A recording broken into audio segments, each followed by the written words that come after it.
बीते दिनों में हम लोग लगातार सीख रहे हैं शैतान के ऊपर, लूसीफर के ऊपर, कि शैतान की क्या युक्तियां होती हैं, क्या वो चालें चलता है।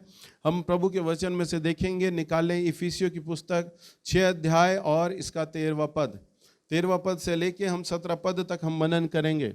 यहाँ इस प्रकार से लिखा है, इसलिए परमेश्वर के सारे हथियार बांध लो कि तुम बुरे दिनों में उसका सामना कर सको और सब कुछ पूरा करके स्थिर रह सको। 14 पद, सो सत्य से अपनी कमर कसकर और धार्मिकता की झिलम पहनकर और पांवों में मेल के सुसमाचार की तैयारी के जूते पहनकर और उन सब के साथ विश्वास की ढाल लेकर स्थिर रह सको, ताकि तुम उस दुष्ट के सब जलते हुए तीरों को बुझा सको।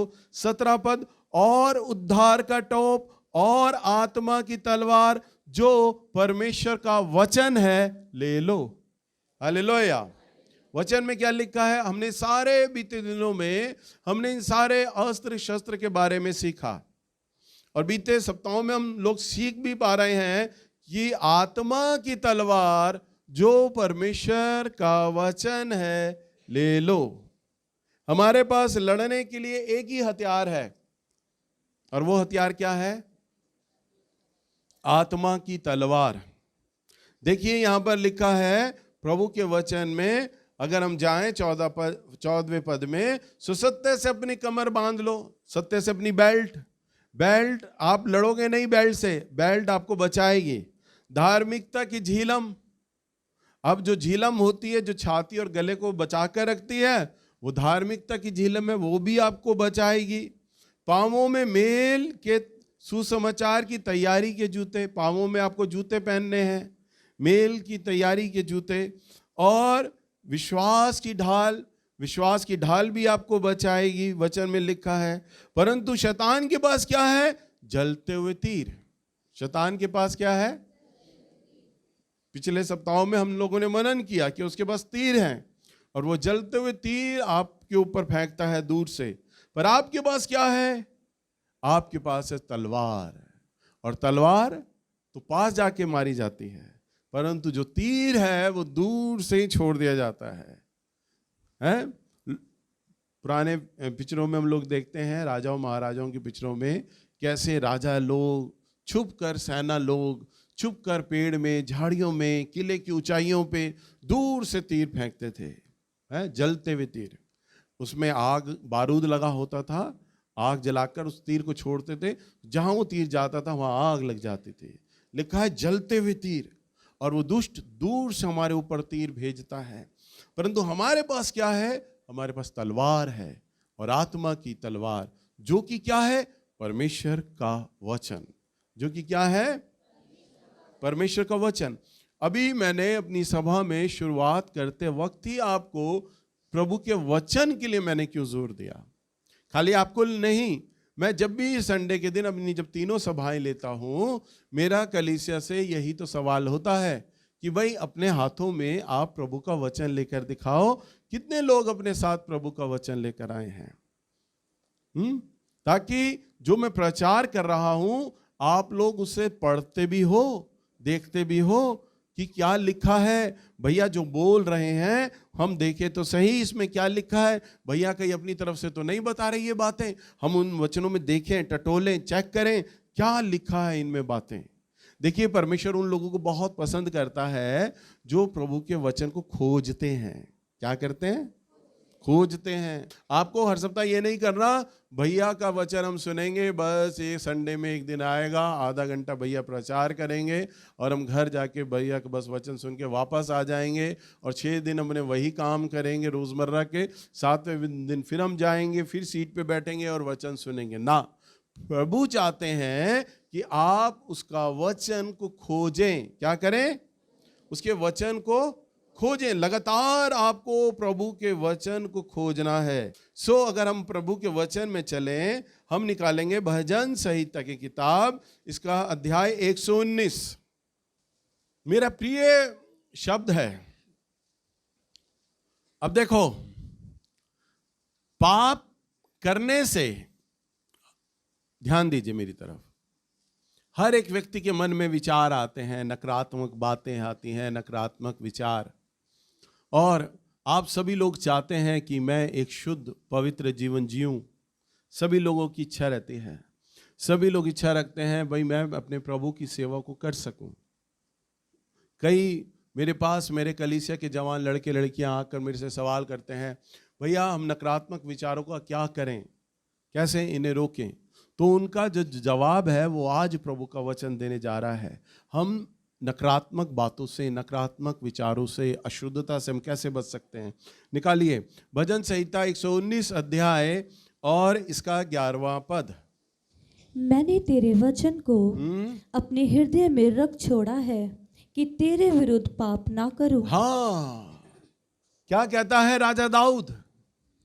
ये राजा दाऊद का ज्ञान नहीं है, उसका आत्मिक अनुभव है, जो उसने प्रभु के साथ रहकर समय बिताकर जो अनुभव में उसने जो बात को सीखा, वो ये बात अपने भजन में लिखता है और कहता है मैंने तेरे वचन को अपने हृदय में रख छोड़ा है ताकि तेरे विरुद्ध पाप ना करूं, ताकि तेरे विरुद्ध। आपको मालूम है दाऊद ने पाप किया था? मालूम है? यस, कौन सा पाप? एक जोड़ा था, परिवार था, स्त्री पुरुष, हित्ती उरिया, और उसकी जो पत्नी थी उरिया वो नहा रही थी और दाऊद ऊपर अपने छत पर घूम रहा था। और मैंने मूवी के अंदर ये सीन देखा, पिक्चर में देखा, क्योंकि जब मैं कोई भी चीज़ को प्रचार करता हूं तो मैं उसको जाकर उस सीनों को देखता हूं कि कैसे फिल्म डायरेक्टर ने उस चीज़ को दर्शाया। क्योंकि जब कोई क्रिश्चियन मूवी बनती है तो बड़े बड़े डायरेक्टर्स उन किताबों की रिसर्च करते हैं, बड़े बड़े थियोलॉजिकल जो रिसर्चर होते हैं उन्हें बुलाते हैं, उनसे राय लेते हैं कि तब क्या परिस्थितियां थीं, तब क्या हुआ था, तब कैसे हुआ था, तब उन सारी बातों को रखते हैं। और जब मैं मूवी देखता हूं ना तो मेरे लिए वो बहुत सरल हो जाता है, आसान हो जाता है उस चीज़ को समझना। मैं आपको भी ये कुंजी देता हूं, आप भी उन जितनी भी मसीही पिक्चरें हैं आप उन्हें देखा करें। और तब मैंने देखा दाऊद अपने किले की छत पे है और मैंने देखा उसे पूरा शहर दूर तक दिखाई दे रहा है। हम जब एक बहुत ऊंचाई पे चले जाते हैं तो हमें सारे मकान छोटे छोटे दिखाई देते हैं, सब चीज़ें छोटी छोटी दिखाई देते हैं। हम देखते हैं दाऊद अपनी छत पर बैठा है और वहाँ नाच गाना हो रहा है और शराब चल रही है। दाऊद वहाँ शराब पीता है, नाच गाना चल रहा है, क्योंकि महल की छत पे है, मंत्री लोग हैं, और उसके बाद वो ताली बजाता है, सब चले जाते हैं, राज एकांत होता है दाऊद, और दाऊद घूम रहा होता है। और समय अचानक, क्योंकि उसने थोड़ी सी मदिरा पी रखी थी, थोड़ा वो नशे में होता है, और उस समय वो अचानक अपने किले पे घूम रहा होता है और अचानक दीवार से देखता है एक बाथरूम है, उसकी छत नहीं है। आज भी कई गांवों में, कई जगह देहात में ऐसे बाथरूम बनाए जाते हैं जो बाथरूम तो होता है चार दीवारी पर, उसका छत नहीं होता। तो वो देखता है छत खुला हुआ है और एक औरत नहा रही है, और वो औरत बहुत सुंदर होती है, जो नहा रही होती है, और वो उसे सुंदरता को देखकर मोहित हो जाता है। वो ताली बजाता है, 2-4 सैनिक उसके बाद दौड़े चले आते हैं, उनसे पूछता है ये कौन स्त्री है? वो कहता है राजा, इसका पति हमारी सेना में है, ये उरिया की पत्नी है। वो पहचान जाते हैं, कहते हैं अच्छा उरिया की पत्नी है। अब वो चाल चलता, अब मैंने इस स्त्री को कैसे करना है। अब उरिया तो इसके पास जाता है, शाम को ड्यूटी खत्म होने के बाद वापस चला जाएगा, मैं इस स्त्री को कैसे लूं। फिर एक जगह, एक राज्य पर युद्ध छिड़ जाता है, तो वहां के सूबेदार को पत्र लिखता है दाऊद कि मैं अपनी सेना को भेज रहा हूं और सेना में मैं उरिया को भेज रहा हूं, और तुम उन्हें लाइन में सबसे आगे लगवाना, सेना की सबसे लाइन में आगे होना चाहिए वो, क्योंकि लाइन में आगे वाले ही सबसे पहले मरेंगे।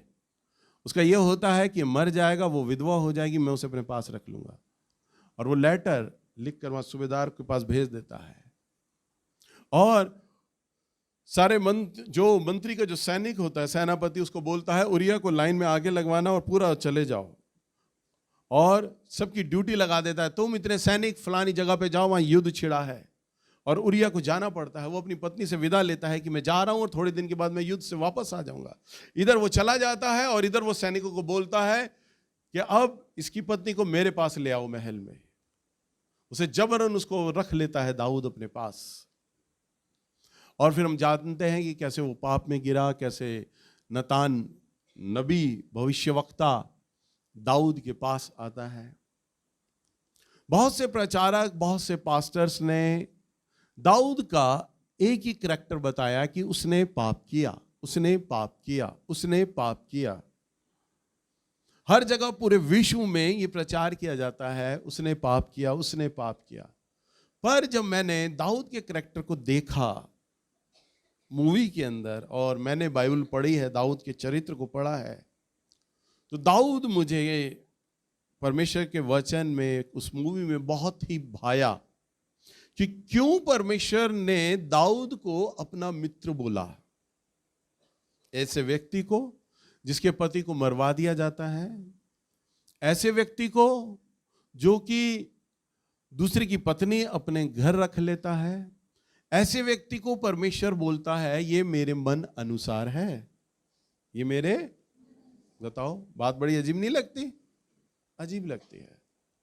परंतु हम दाऊद के एक ऐसे कैरेक्टर को देखते हैं जिस पे प्रचार कभी नहीं किया जाता।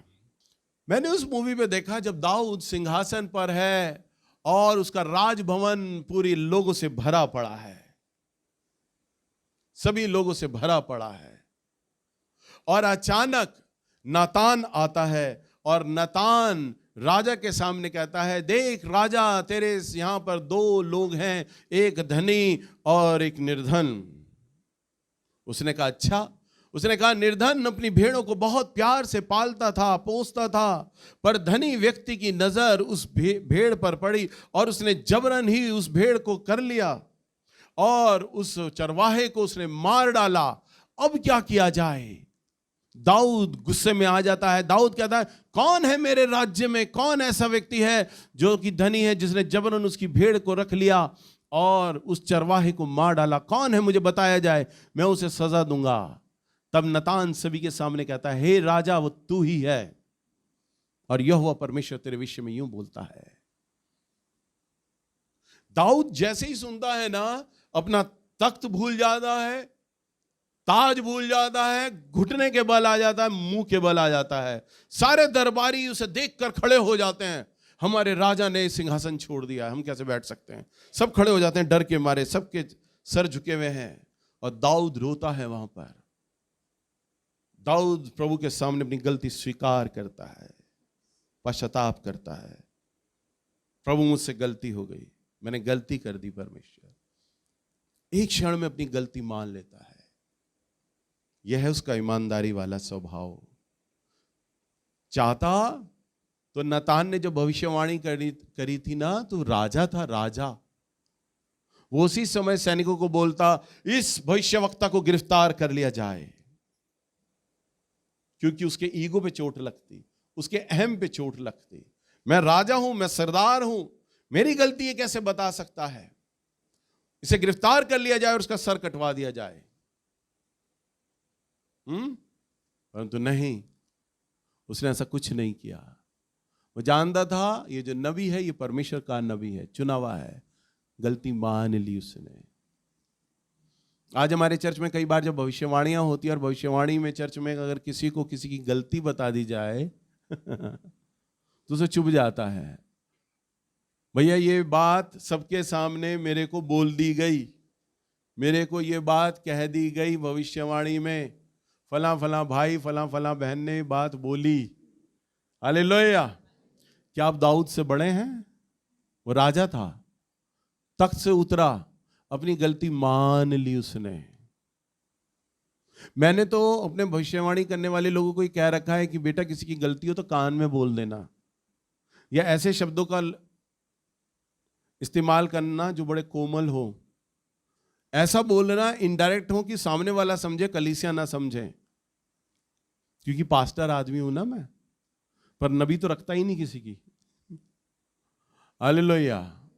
प्रभु ने अगर नबी बनाया है तो वो तो परमेश्वर का मुंह देख के ठा ठा बोलता है, उसने तो प्रभु का मुंह देखना। उसे राजा दाऊद से मतलब नहीं है कि दाऊद कौन है, तू होगा अपने घर का राजा।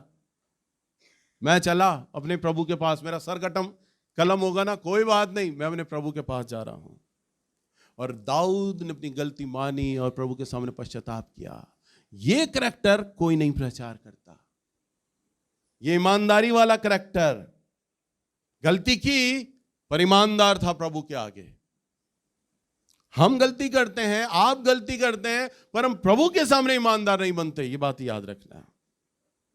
प्रभु के आगे गलती स्वीकारते हैं, बोलते हैं। पहली बात तो बोलेंगे नहीं प्रभु के आगे।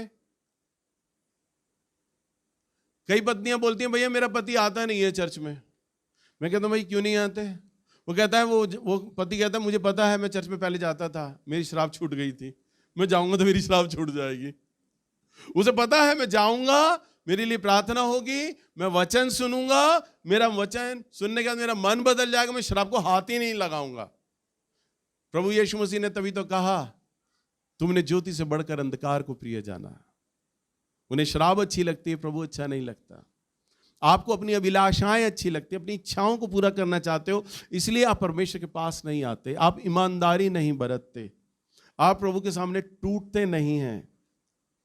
दाऊद ने ईमानदारी बरती, उसके सामने गिरा। हाँ, प्रभु ने उसके इस पाप की सजा उसे दी। वो प्रभु का भवन नहीं बना पाया जैसे प्रभु ने योजना बनाई थी, परंतु प्रभु अपने वचन के अनुसार उसके वंश से भी आया। तभी तो यीशु मसीह को बोला गया हे दाऊद की संतान। हालेलुया। परंतु हम देखते हैं दाऊद ने इस बात को अनुभव किया कि मैंने कैसे उस पत्नी को उठाया, कैसे उठाया मैंने, क्यों उठाया। वो जांचने लगा अपने आप को, और उसने जांचा। हाँ, उन दिनों में अपने प्रभु से अलग था, उन दिनों में अपने प्रभु के साथ बैठता नहीं था, उन दिनों में राजकाज में मैं व्यस्त हो गया था, उन दिनों राज्य में युद्ध छिड़ गया था ना, मेरी दिमाग वहां चला गया था। उन दिनों मेरे दिमाग में इतनी चिंताएं थी, मैंने अपने आप को आराम देने के लिए नर्तकियों को बुलवा लिया और अपना मनोरंजन चाहा कि मैं इस टेंशन से बाहर आ जाऊं। मैंने गलत तरीका चुन लिया, मैंने दाखरस पी ली ताकि मेरे मन में जो दुख है वो दूर हो जाए। परंतु प्रभु का वचन ही मेरा आनंद है, मेरी शक्ति है, मैं भूल गया। तब दाऊद को याद आया कि उन दिनों में अपने प्रभु से अलग था, तभी मैं वो पाप कर पाया। अगर मैं अपने प्रभु से अलग ना होता तो आज वो मुझसे पाप ना होता। और ये बात वो अपने अनुभव के आधार पर इस बात को लिखता है कि मैंने तेरे वचन को अपने हृदय में रख छोड़ा है ताकि तेरे विरुद्ध पाप ना करूं। हालेलुया। शैतान कब आपके ऊपर हमला करता है? विचार कीजिए, बताइए कब आपके ऊपर हमला करेगा?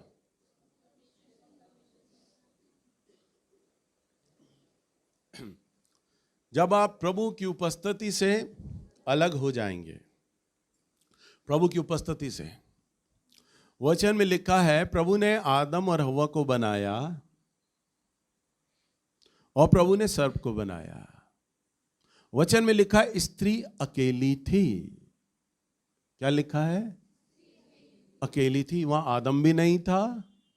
आदम और हव्वा साथ होते तो शैतान नहीं बहका पाता, परंतु वो इस चाह में था ये कब अकेली हो, और उसने स्त्री को चुना क्योंकि स्त्री कोमल भावना की होती है, कोमल विचार, बड़ी जल्दी बहक जाती है वो।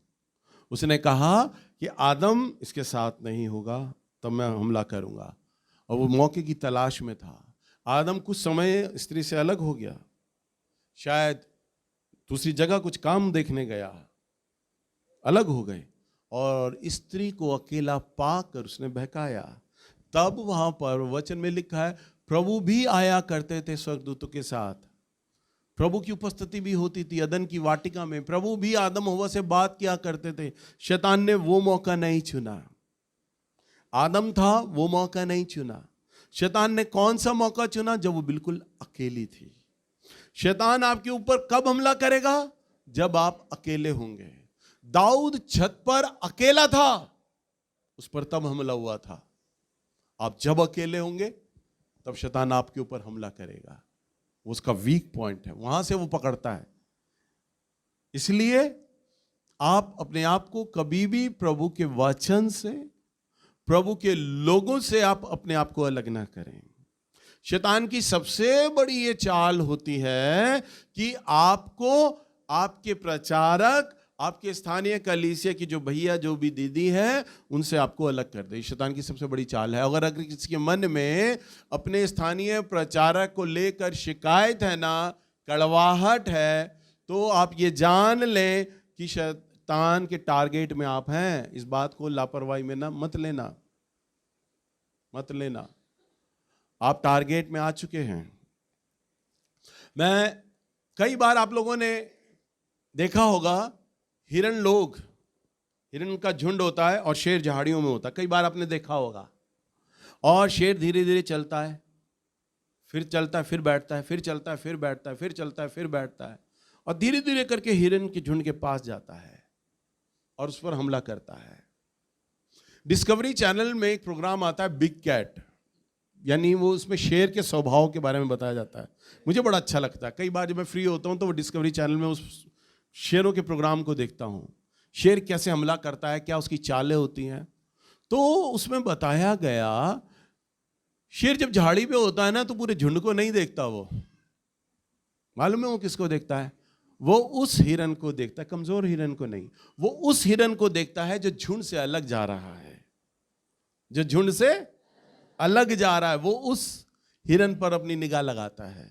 सारे हिरन आते हैं, हिरन भी चौकन्ने, पानी पिया, यूं करके देखते हैं, शेर आ तो नहीं रहा, चारों तरफ देखते हैं, अभी नहीं है, दूर तक, फिर एकदम से पानी पीते हैं, चौकन्ने रहते हैं वो, फिर देखते हैं, सारे हिरन चौकन्ने, पानी मुंह में डालेंगे, 2-3 सेकंड एकदम से झटके से उठाते हैं, चारों तरफ देखते हैं, शेर है तो नहीं, फिर डालते हैं, चौकन्ने होकर पानी पीते हैं।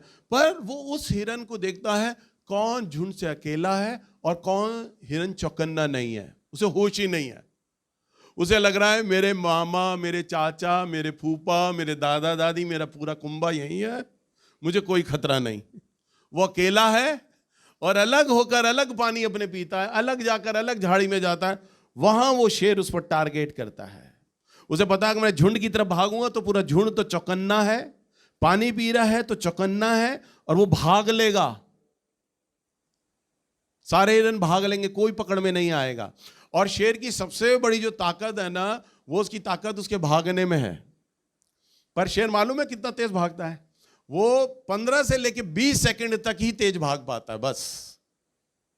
ज्यादा देर नहीं भागता, वो थक जाता है। इसलिए वो धीरे धीरे क्यों चलता है? पास में अपने टारगेट के पास आता है। उसे पता है 15 सेकंड से ज्यादा अगर ये हिरन चला गया तो मेरी सीमा से बाहर है। इसलिए उसे पता है कि मेरी कमजोरी कहाँ है, इसलिए वो 15 सेकंड, और 15 सेकंड में वो 180 किलोमीटर की रफ्तार से लेके 220 किलोमीटर की रफ्तार पकड़ता है। यानी अगर वो 1 घंटे तक लगातार अपनी स्पीड पे भागे ना तो दिल्ली से आगरा पहुंच जाएगा वो, इतना तेज भागता है वो। और 15 और 20 सेकंड में वो अच्छे जानवर को पकड़ लेता है वो। पर अगर इस स्पीड को 15 या 20 सेकंड कोई जानवर सरवाइव कर गया, दौड़ में आगे निकला रहा और शेर की पकड़ में नहीं आया, तो शेर छोड़ देता है, फिर उसे चला जाता है।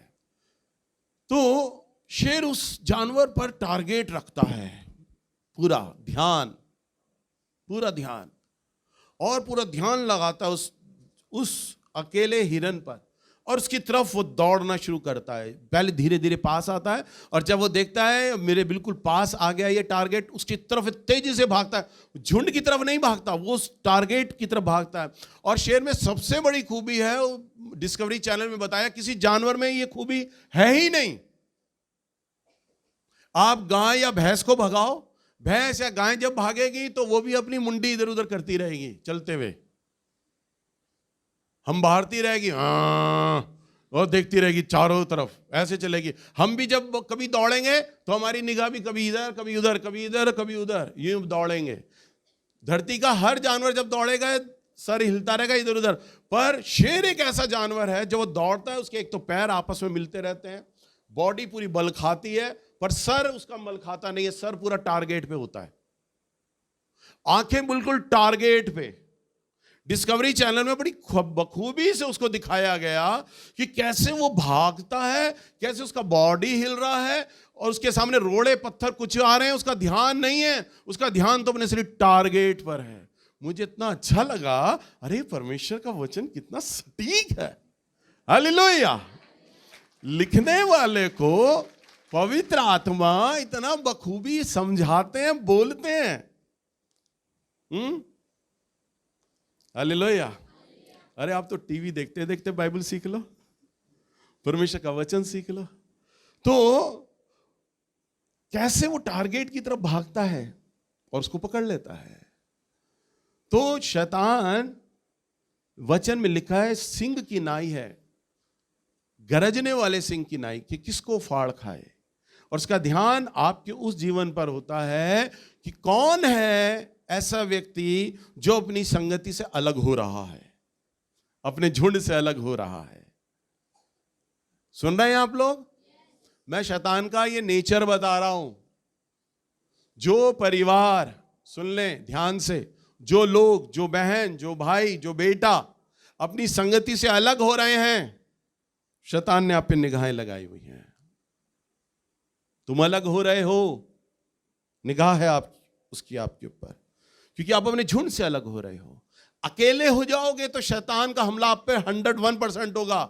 पहली बात, आप अपनी संगति से अलग हो गए, विश्वासी लोगों से अलग हो गए, जो प्रभु के वचन के द्वारा आपको बात समझा सकते थे, बात कर सकते थे। आप अपना सुख दुख कुछ भी बांटते तो आपको वचनों से ही वो बता पाते। दूसरा, आप अपने स्थानीय अगुवा से, प्रचारक दीदी भैया से आप अलग हो गए। कलीसिया के अंदर सबसे बड़ी खूबी है, हम हर सोमवार हम प्रचारक लोग प्रार्थना करते हैं विरोध के लिए, शैतान के हर प्रकार के विरोध के लिए। और शैतान, मैंने बीते सालों में सीखा है, शैतान जो कलीसिया को तोड़ता है ना, पता कहां से तोड़ता है? कलीसिया के ही लोगों को लड़ाता है,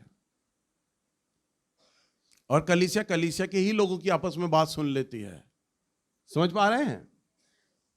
एक व्यक्ति ने कहा, भैया के जीवन में हम ये चीज देख रहे हैं, भैया है ना सबसे हाथ नहीं मिलाते, भैया वचन प्रचार करते हैं नीचे चले जाते। पहले भैया के पास कम लोग होते थे ना, 4-4 घंटे भैया बैठते थे, खाना खाते थे, दुख सुख बांटते थे, हमसे बात। अब भैया बड़े लोगों में बैठ गए। कई बार मेरी कलीसिया के लोग आते हैं, पुराने लोग, वो मेरे साथ बैठते के साथ ही उनका एक टोन होता है, एक बोलने का तरीका, भैया तो आप बड़े लोगों में बैठते हो। मैंने कहा बड़े लोग पता नहीं, शायद मैं प्रधानमंत्री नरेंद्र मोदी के साथ बैठ रहा हूँ क्या है? मेरे चर्च में कौन बड़ा व्यक्ति है, कौन रईसज़ादा आ रहा है, कौन टाटा बाटा आ रहा है जिसके साथ मैं बैठ रहा हूं? कई बार एक टोंटिंग में बोलते हैं, भैया आप तो बड़े लोगों के साथ बैठते हैं। मैं बदला नहीं, मैं सबके साथ एक जैसा ही हूं। पर कलीसिया बढ़ गई, कलीसिया को भी स्थानीय प्रचारक लोग मैंने दे दिए, पास्टर्स दे दिए। अब वो आपको देख रहे हैं, सुन रहे हैं। पर हर एक परिवार का दुख सुख मैं अपने प्रचारकों से पूछता रहता हूं। आपसे भले ही ना मिलूं, पर हर एक फैमिली के बारे में मेरा डिस्कशन, ज्योति से मेरा डिस्कशन उससे होता रहता है। पूछता रहता हूँ, बेटा फलाना परिवार क्या कर रहा है, फलाना क्या कर रहा है। मीनी से उसके बाबा कॉलोनी का पूछा लेता हूँ, आशीष की माँ क्या बोल रही है आजकल, बता। हालेलुया।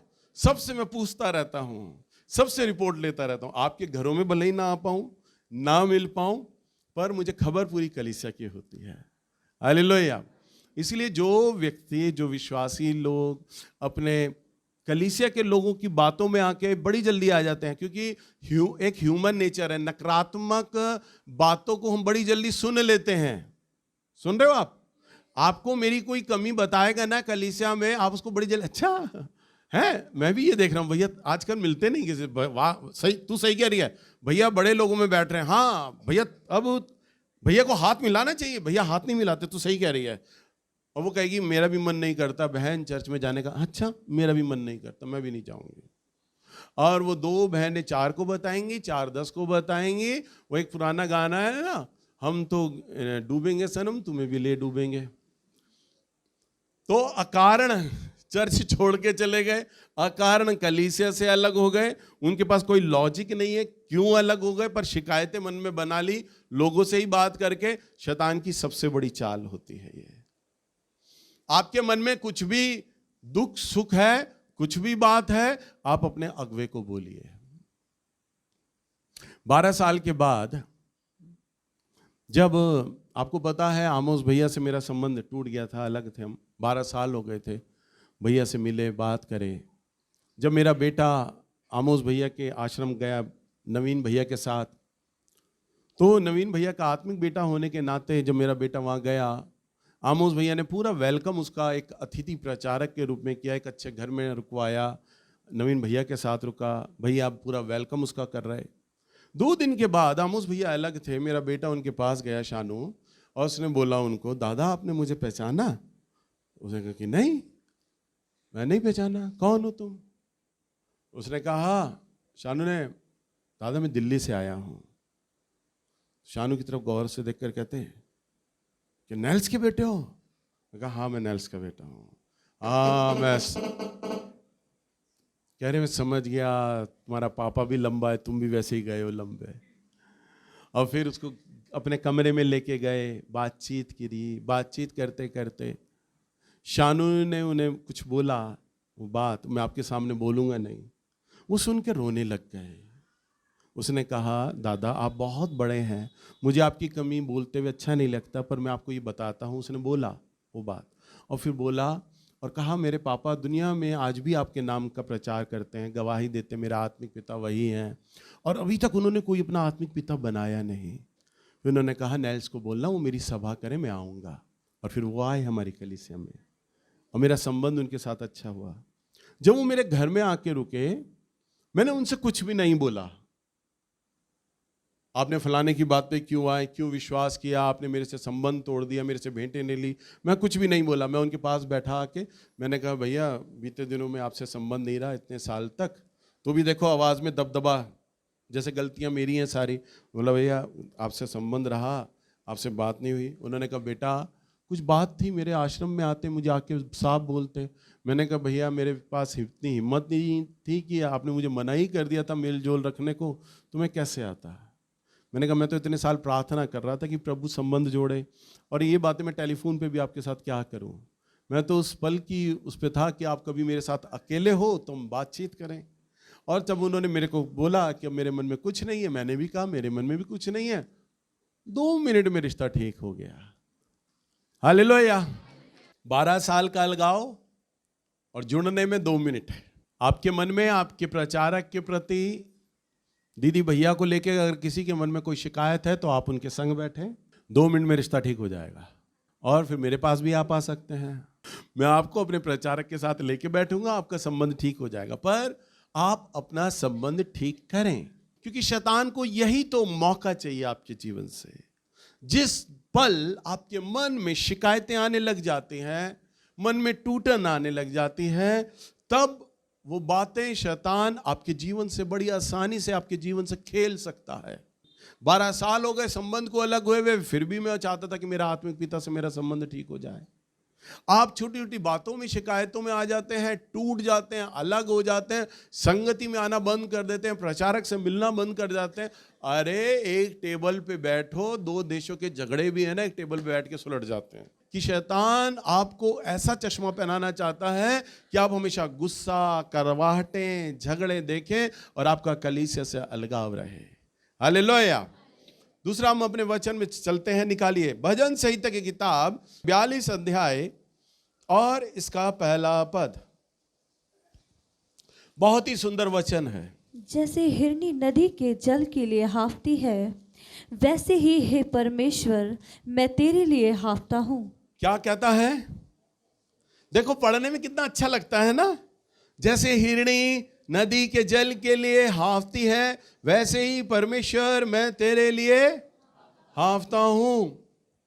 और जीवते ईश्वर, हाँ परमेश्वर का मैं प्यासा हूँ, मैं कब जाकर परमेश्वर को अपना मुंह दिखाऊंगा। बस। परंतु जब अब इसको पढ़ रहे हैं, सुनने में अच्छा लग रहा है, परंतु जब हम इसके अर्थ को पवित्र आत्मा की अगुवाई में हम सीखते हैं, तब इस बात का हमें मतलब समझ आता है। वो तुलना करता है, वो कहता है जैसे हिरनी नदी के जल के लिए, हिरनी नदी के जल के लिए हाफती है, क्या बोलता है वो? हाफती, बोलिए हाफ ना, हाफ ना, हाफ ना।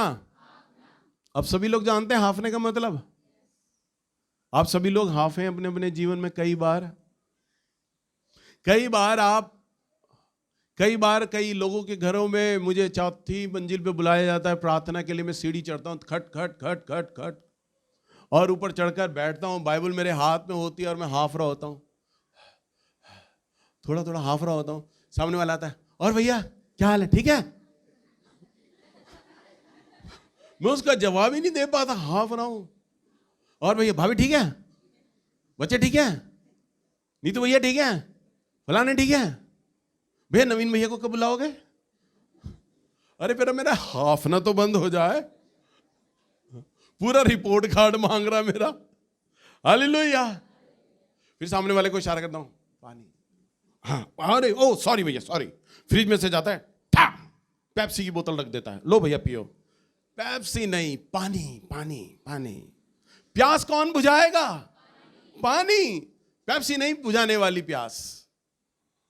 और हाफने में है ना, अगर आपके सामने बटर चिकन रख दो, पूरी रख दो, हलवा रख दो, कुछ अच्छा नहीं लगेगा। क्या अच्छा लगता है? हाफना। प्यार, पानी। पानी के आगे दुनिया भर की लस्सी और कोल्ड ड्रिंक फेल है। क्यों? क्योंकि पानी मेरे प्रभु ने क्रिएट किया है, बनाया है ना, इसलिए। हालेलुया। और लस्सी और कोल्ड ड्रिंक को हम बनाते हैं, इसलिए वो हमारी प्यास नहीं बुझा पाती। तो प्यास पानी बुझाता है। और जब हम उसे पीते हैं और हमारे गले से ठंडा ठंडा पानी गले से उतरता है, हमारा हाफ ना थम जाता है, शीतलता पहुंचती है मन को, दिमाग को। तब हम सामने वाले के तमाम जवाबों को जवाब देने लगते हैं। अच्छा, हाँ भाभी ठीक है, मैं भी ठीक हूँ, बच्चे भी ठीक हैं, सब ठीक हैं। हालेलुया। परंतु जब तक हम हाफ रहे हैं, हमें कुछ अच्छा नहीं लगता, हमें कुछ। दाऊद क्या कहता है? जैसे हिरणी पानी के लिए हाफती है, वैसे ही मैं भी आपके लिए हाफता हूं। वैसे ही मैं भी आपके लिए क्या हूं? आपको क्या करना है? हाफना है। हालेलुया। हाफने के वक्त पानी के अलावा हमें कुछ दिखाई नहीं देता। पानी मिलना चाहिए, बस पानी से ही प्यास बुझेगी। और वैसे ही राजा दाऊद हिरणी की उपमा देता है, कहता है जैसे हिरणी के लिए पानी है उसके हाफने को थामती है, वैसे ही प्रभु मैं तेरे लिए हाफता हूं। तू भी मेरा जीवन का जल है। जब तक तू मुझे मिल नहीं जाता ना, मैं तड़पता रहता हूं तेरे बगैर। हालेलुया। आपको है ना प्रभु के लिए हाफना है। आपको क्या करना है? प्रभु के लिए हाफना है, उसके लिए तड़पना है। और वो तड़प ही आपको बचाएगी शैतान से। और मैंने देखा चैनल के अंदर, डिस्कवरी चैनल में, अरे कितनी अच्छी अच्छी बातें सिखाता है पवित्र आत्मा। जब आप टीवी को भी देखते हो ना, कूड़े पे भी नजर पड़ेगी ना, वहां से भी प्रभु सिखा देगा आपको। तो सीखने वाला मन होना चाहिए। तो मैंने देखा कि जब शेर हिरण के पीछे जाता है और हिरनी प्यासी होती है, और जब जीवन के जल को ले रही होती है ना, जो पानी पी रही होती है, और शेर जब आता है ना उसकी तरफ भागता है, तो वो पानी के अंदर और गहराई में भागती है, फट फट फट फट फट फट करके पानी में भागती है और अपने आप को डुबो देती है। पूरा पूरा क्या करती है? डुबो देती है। और शेर मालूम है उसे, उसको कैसे पता चलता है हिरन कहाँ है? उसकी नाभि में जो कस्तूरी है ना, उसमें खुशबू होती है बहुत। उस खुशबूरी की स्मेल से वो जान लेता है कि हिरणी कहां पर है। और हिरणी को भी मालूम है मेरी नाभि में कस्तूरी है, इसे सुगंध आ रही है, मुझे पकड़ लेगा। इसलिए वो कस्तूरी समेत अपने आप को पूरा पानी में गप डुबो लेती है, खो जाती है पानी के तल में। और शेर भी देखता है पानी में आके, कहां चली गई। और उसे ना हिरण दिखाई देती, ना कस्तूरी की खुशबू दिखाई देती। मायूस होता है, कुछ देर इंतजार करता है, हिरनी नहीं दिखाई दे रही। और हिरनी को ही मालूम है वो बाहर ऊपर है, मेरा इंतजार कर रहा है। फिर मायूस होकर शेर चला जाता अपने दूसरे शिकार की तरफ, वापस लौट जाता है। हालेलुया। समझे आप क्या? यस। हिरनी नदी के जल के लिए हाफती है। जल यानी परमेश्वर, जल यानी परमेश्वर। हिरनी जब जल को पीती है तो वहां उसके हाफने को थामता है जल, प्यास को थामता है जल, उसे तृप्त करता है जल, और जल ही उसको बचा लेता है। हालेलुया। जब वो जल के आगोश में चली जाती है, जल में जब डूब जाती है हिरणी, तो जल ही उसके लिए रक्षक बन जाता है। राजा दाऊद कहता है, तू ही मेरी चट्टान और तू ही मेरा गढ़ है, मुझे बहेलियों के फंदे से कौन बचाएगा, सिर्फ तू ही मेरा परमेश्वर। और जब मैं गड्ढे में पड़ा हूंगा तो तू कहेगा, हे तू मुझे पुकार और मैं झट उत्तर तुझे दूंगा और तुझे बहेली के जाल से छुड़ा लूंगा। हालेलुया। वो हमारा गढ़ है। वो क्या है? हमारा गढ़ है। जब हम हिरणी के समान उसमें आके डूब जाते हैं, अर्थात जब प्रभु का वचन में हम बने रहते हैं, प्रभु के लोगों के संग बने रहते हैं, परमेश्वर की उपस्थिति में चलते हैं, यानी हम प्रभु में बने हुए हैं। प्रभु यीशु मसीह ने कहा, यदि तुम मुझ में बने रहो और मैं तुम में, तो जो पाओगे वो तुम्हारे लिए हो जाएगा। हालेलुया। और जब हम जल में डूब जाते हैं ना, यानी प्रभु के संग होते हैं, तो वही एक अवसर है जब शैतान हम पर हमला नहीं कर सकता। तो शैतान से हम कैसे बच सकते हैं? जल तो उपमा है, उदाहरण है। प्रभु की उपस्थिति, प्रभु का वचन, वचन ही परमेश्वर है और परमेश्वर ही वचन है। जब आप उसके संग हो तब तक शैतान आपको छेड़ नहीं सकता। मायूस खड़ा आपको देखता रहेगा, तू बाहर तो आ, और आपने ही उसे अवसर देना है हमला करने के लिए। जिस पल आप अलग हो गए तब शैतान आप पर हमला करेगा। मैंने आत्मिक पिता के ऊपर संदेश तैयार किया हुआ है, आने वाले दिनों में मैं आपको बताऊंगा। मैंने प्रचार करना है, मेरे तैयार है मेरा वचन। एलिया जब उठाए जाने वाले था तब एलीशा लगातार उसके साथ चलता है, लगातार, और वो कहता है, देख मैं तुझे नहीं छोड़ने वाला, मैं तेरे संग चलूंगा। और वो कहता है, देख मैं वहां जा रहा हूं, मैं गिलगाल जा रहा हूं। वो कहता है, नहीं मैं भी तेरे संग चलूंगा। वो कहता है, अच्छा देख मैं बेतेल जा रहा हूं, अच्छा मैं तेरे संग चलूंगा। वो हर जगह उसके संग चलता। वो कहता है, मैं यरदन जा रहा हूं। वो कहता है, मैं भी अब तेरे संग चलूंगा। वो हर जगह उसके साथ चलता। वो कहता है, मैं यरीहो जा रहा हूं। वो कहता है, मैं भी तेरे संग चलूंगा। उसके साथ चिपक के चल रहा है। वो अपने अगुवे को छोड़ नहीं रहा। एलिया का प्रचार करता था, एलिया प्रचार करता था, भविष्यवाणी करता था। वो भी कभी कभार, रोज नहीं हो रही थी, कभी कभार। वचन में तो लिखा है, दारा राजा के राजकाल में 9वें महीने में और 13वें दिन वचन ये हिजकिय्याह के पास पहुंचा। अरे वहां तो गिनती लिखी है, कभी कभार वचन आता था, भविष्यवाणियां रोज नहीं होती थी। तो एलीशा क्या करता था?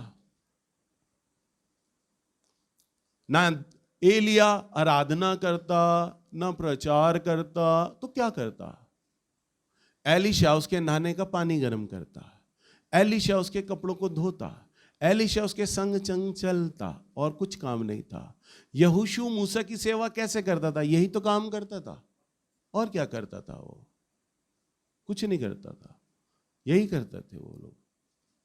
और एलीशा साथ साथ चलता है, मैं तेरे संग रहूंगा, मैं तेरे संग रहूंगा, मैं तेरे संग रहूंगा। कहता तुझे क्या चाहिए? वो कहता है, तेरे अभिषेक का दुगना भाग। कहता है, तूने कठिन चीज मांगी है, परंतु यदि तू बना रहा, तू मुझे उठाने के वक्त मुझे देख लेगा, तो तेरे लिए हो जाएगा। यानी तू अगर मेरे संग बना रहा, मुझे ना छोड़ के गया, तो वह है दुगना अभिषेक जो मुझ पर है, वो तुझे मिल जाएगा। और वही आत्मा कलीसिया से आज कहता है, अगर आप अपने अगुवे से अलग हो गए, सब बेकार। शैतान यही तो चाहता है, आपको आत्मिक पिता से अलग करके आपको अलग कर देना चाहता है। उसकी चाल होती है ये।